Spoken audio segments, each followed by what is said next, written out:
अस्सलाम वालेकुम। दोस्तों, मुझे बड़ी कभी उम्मीद है कि आप सब खैर से होंगे, आफियत से होंगे। दोस्तों, इंसानी ज़िंदगी के तीन मेजर अदवार हैं: बचपन, जवानी और बुढ़ापा। और इन तीनों अदवार में से जवानी सबसे ज़्यादा प्रॉमिजिंग, सबसे ज़्यादा प्रोमिनेंट और सबसे ज़्यादा क्रिटिकल स्टेज होता है। इसी दौर में आप अपने करियर के बारे में बहुत ही ज़्यादा एंथुसियास्टिक और विगरस होते हैं, और जुनून की हद तक आप अपने गोल्स को और पर्पसेस को पाना चाहते हैं। और इसी दौर में मजहबी फ़िक्र भी आपके दिल में, आपके जहन में, आपके कल्ब में घर कर लेती है। और दानिश्वरों का कहना है कि इसी दौर में ज़िंदगियाँ बनती भी है, बिगड़ती भी है, संवरती भी है और बर्बाद भी हो जाती है। दोस्तों, इसी दौर में आप बहुत ज़्यादा एडवेंचरस होते हैं और रिस्क टेकिंग होते हैं।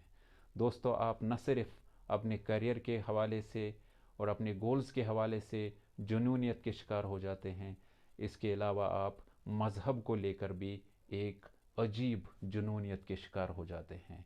और अगर आपके मटेरियल प्रोग्रेस या आपके जो गोल्स होते हैं या जो पर्पस होते हैं, उनके हुसूल में, उनके परस्यूट में अगर आपकी रहनुमाई सही नहीं हुई, तो आपका करियर धड़ाम से नीचे गिर सकता है और आप एक नाकामी की खाई में भी जा गिर सकते हैं। इसी के साथ साथ मज़हब की फ़िक्र अगर आपके अंदर फ़िरका वारियत पैदा कर देती है, आप किसी ऐसे ख़तीब के हत्थे चढ़ गए या किसी ऐसे रहनुमा के हत्थे चढ़ गए जो आपको नैरो माइंडेड और पैरोचियल बना देता है, तो आप दीन की समझ और दीन के मकसद से कासिर रहेंगे। दोस्तों, इस दौर में जब कि आप एक अच्छे करियर का इंतखाब करते हैं, और हम आए दिन सुनते रहते हैं कि बहुत सारे एडोलसेंट्स, बहुत सारे नौजवान पैसे के हिर्स में और पैसे के लालच में ऑनलाइन स्कैम के शिकार हो जाते हैं। ऐसे ही हमारे नौजवान जो मजहबी फ़िक्र की के से इंटॉक्सिकेट हो गए होते हैं, एक ऐसी फ़िक्र से इंटॉक्सिकेट हो गए होते हैं जो फ़िक्र उन्हें दूसरे मसलक से नफ़रत करना सिखाता है, दूसरे मुसलमान भाई से अदावत करना सिखा देता है, तो आप यकीनन नाकामी की ओर बढ़ रहे हैं और दीन की एक अजीम नेमत से आप महरूम हो रहे होते हैं।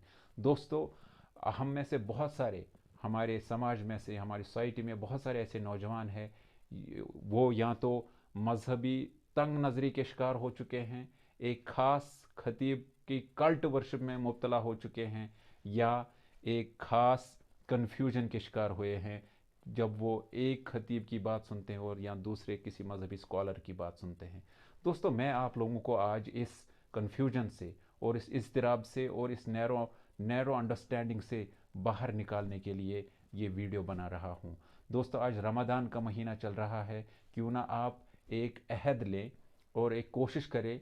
आप इतने सारे एडवेंचर्स ले चुके हैं, क्यों ना आप एक और एडवेंचर करें, क्यों ना एक और रिस्क आप ले, और वो रिस्क है कि आप कुरान को अव्वल ता आखिर सादा सादा तर्जमे के साथ पढ़े।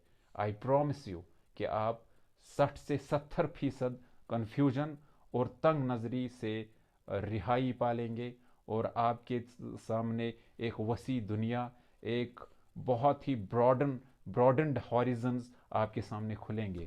मैं चैलेंज करता हूँ आपको कि अगर आप ये एडवेंचर लेते हैं, तो आप यकीनन एक बहुत बड़े अलमिया से बच